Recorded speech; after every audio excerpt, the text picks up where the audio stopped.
there are numerous cognitive and financial benefits of bilingualism. For instance, we now have research from about bilingual people later on in life, and we know that bilingual people are able to stave off the negative effects of dementia for at least 3.9 years and possibly longer. So that doesn't mean that the pathology isn't present in the person's brain, but it appears that the brain has developed more robust neural networks to bypass that pathology. Now that's a tremendous benefit, not just to those individuals that were able to stave off dementia, the negative effects of dementia for let's say 4 years, but for their families, but also for society. The costs of taking care of people are tremendous, are very high. It's been estimated that on a global level, we're talking in billions and billions of dollars annually of saved costs. So in a sense, if one is thinking in the long term, a society has a lot to gain from fostering bilingualism. But there are also quite a large number of other benefits that have been heavily researched. Well, I think the salient one, well, to follow up on it, Peter, first of all, is that there's a growing body of research that suggests that there are some general cognitive advantages for typically developing people, not just people who might suffer from dementia, but a great deal of research that is showing that bilinguals in comparison to monolinguals have advantages in what are called the executive control functions of the brain. And these are functions of the brain that are involved in the control of attention, inhibition of attention if it's being deployed in useless ways or ineffective ways, or diversion of attention. So the idea is that when you learn and use two languages, you're having to control your attention in terms of which language you use or don't use, which languages you're hearing, and so on. And that the additional attentional demands of learning and using languages spill over into general cognitive functioning.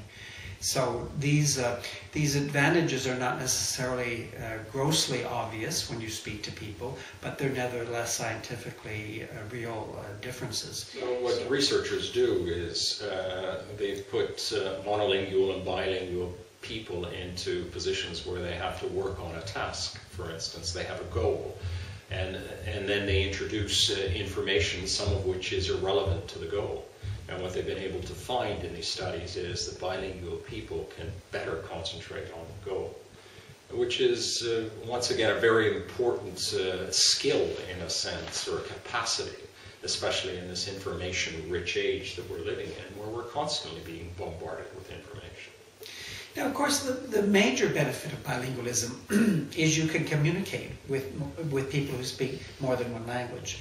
And that's a huge advantage in the global era with digital technology, but also lots of travel.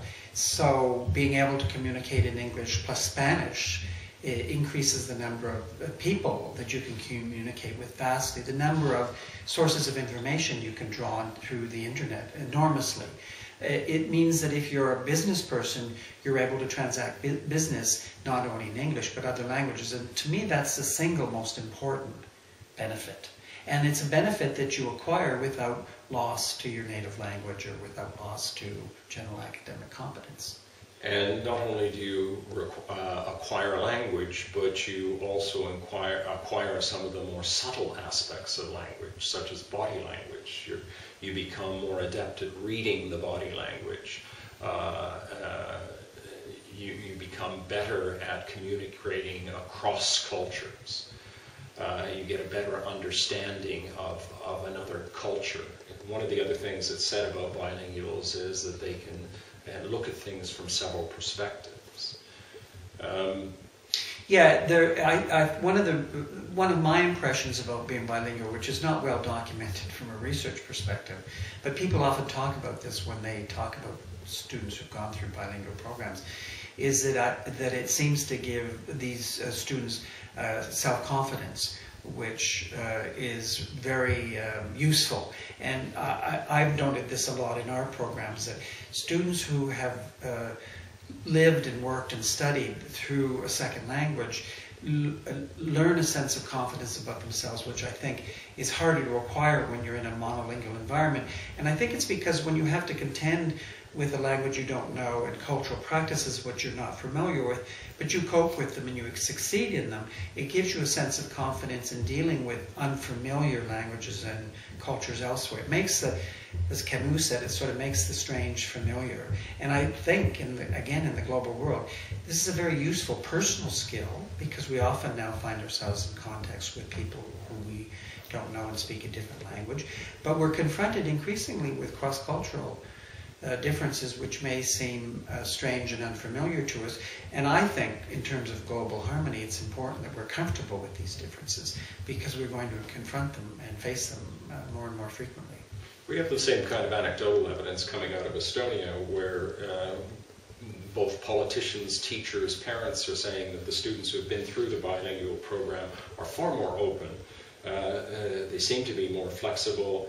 And there may be many reasons for this. One is that the pedagogy has changed, because it's important for these students to have rich opportunities for outputs, for being able to speak, for being able to communicate. Teachers have put a lot of emphasis on creating these opportunities, ensuring that these students have contact and communication with not just other students, but with adults that are speaking this, what for the students is a second language.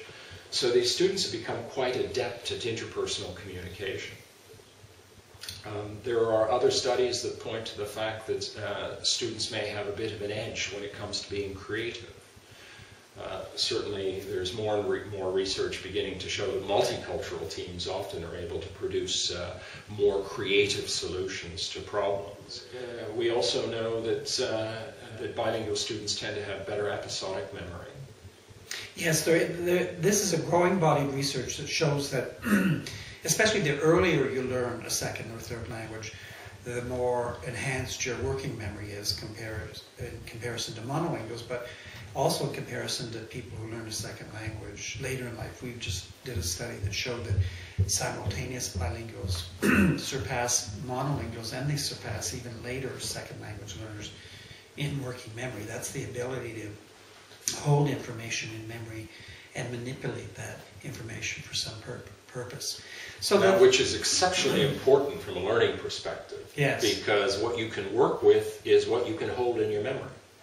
And that becomes vital during the learning process.